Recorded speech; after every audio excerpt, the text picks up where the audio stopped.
So mga ka-jack, ito ay Toyota Custom.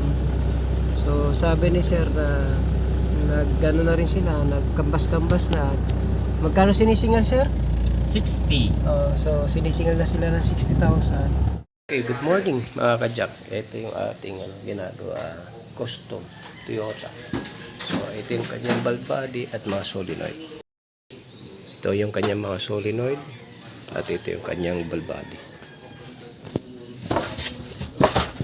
Ayan.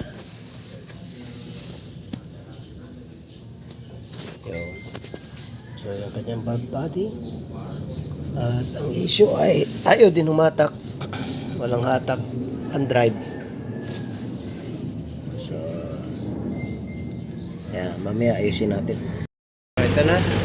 Road test kami na may-ari. Sa loob, no? Ipapost mo ko sa pastor?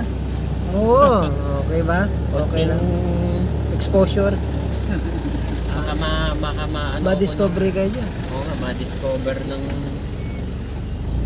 kung pa naman yung type na hindi nag-aano sa So mga ka-jack, masyadong ito ay Toyota Custom. So sabi ni sir na nag-ano na rin sila, nagkambas-kambas na. Magkano sinisingal sir? 60. So sinisingal na sila ng 60,000. So tayo naman, dito muna tayo sa baba. Kung maaaring may makita tayong problema, lagi ko sinasabi, i-check muna natin. So upon check-in, nakita ko naman agad yung problema. So no need na ibaba natin transmission ito. So nagbalit lang tayo ng solenoid na ka-jack. So okay na, mamaya yung yung may-ari papatis drive natin.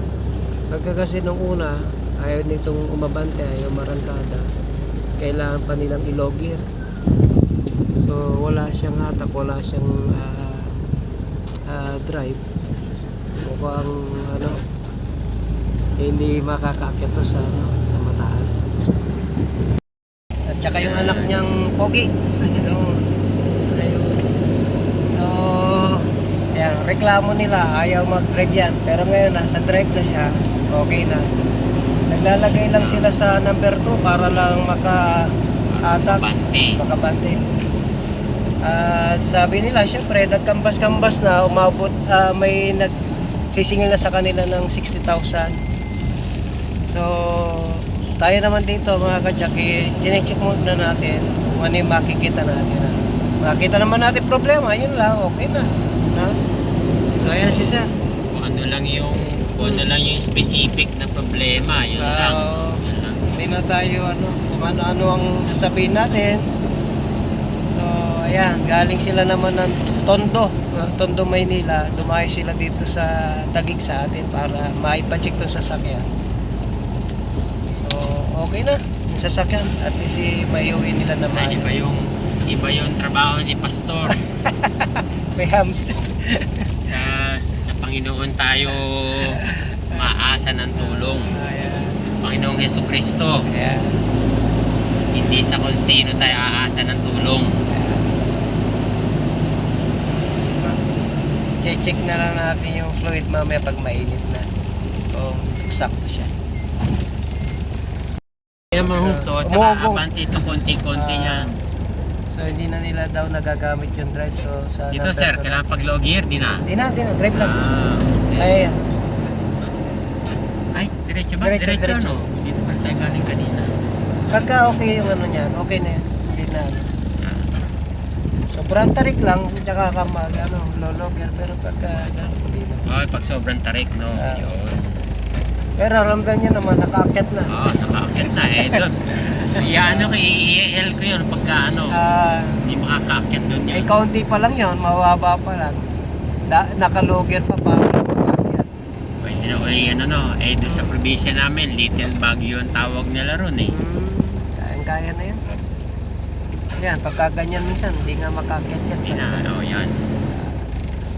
Yun nga, yung una ko na pagtanungan doon sa bangketa, konting rampa, ayaw makyat. Problema ka na sa transmission. Napansin niya agad yun. Tapos, quotation na agad yan. Kahit ganyan, quotation yan. Okay. Hindi hindi pa ano yun, bibili tayo ng Star Plus. Oo. Tapos pagka nag-match, good. Pag hindi nag-match, palit tayo ulit. Oo. Ay, baklas ka na naman ng panibago pagka ganun.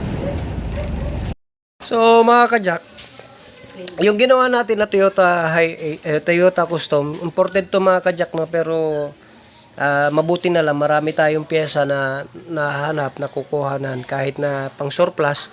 Pero anyway mga ka-Jack, ito mga ka-Jack yung ginawa natin na nag-ikot-ikot na siya sa mga talyer. Ang sabi, bababa na yung transmission. Sinisingil siya na ng around 60,000 nga. Pero sa atin dito, chinecheck muna natin, especially mga solenoid valve body, doon muna tayo. Pero kung talagang wala doon, sasabihin ko naman na i-rebuild na natin yung inyong tinatawag na transmission. So ganoon lang mga ka-Jack, okay na yung sasakyan ni Sir at umuwi na sila ng masaya.